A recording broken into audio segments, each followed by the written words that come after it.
My client refused to pay the final $10,000 for his landscaping job, telling me, "You can't repossess dirt." He was right, but he forgot about the drainage system.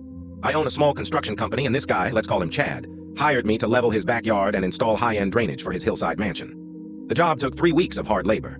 When I handed him the final invoice, he laughed in my face. He stood on the brand new patio I had just paved, sipping a glass of wine, and told me that the invoice was optional because he decided he didn't like the color of the mulch. It was a total power trip. He told me to sue him, knowing the legal fees would cost me more than the debt. He said, "Get off my property before I call the cops." I didn't argue and I didn't yell. I just walked away. But I took one tiny, crucial piece of plastic with me, the cap for the manual override valve. Without it, the system doesn't push water to the sewer. It pushes it backwards into the foundation. 2 weeks later, the biggest storm of the year hit. Chad called me at 3 a.m. screaming. He sounded terrified. He told me his basement home theater was filling up with mud and water, and his wife was crying. He begged me to come fix it because no other plumber would drive out in the storm. I told him, "My emergency call-out fee is $20,000, cash only, paid up front." He didn't even hesitate. When I pulled into his driveway, he was waiting in the rain in his silk pajamas, holding a stack of cash. I made him count it out on the hood of my truck while the rain soaked him. Once the money was in my glove box, I walked to the side of the house, screwed the cap back on, and the water drained in 30 seconds. The look of defeat on his face was worth more than the money.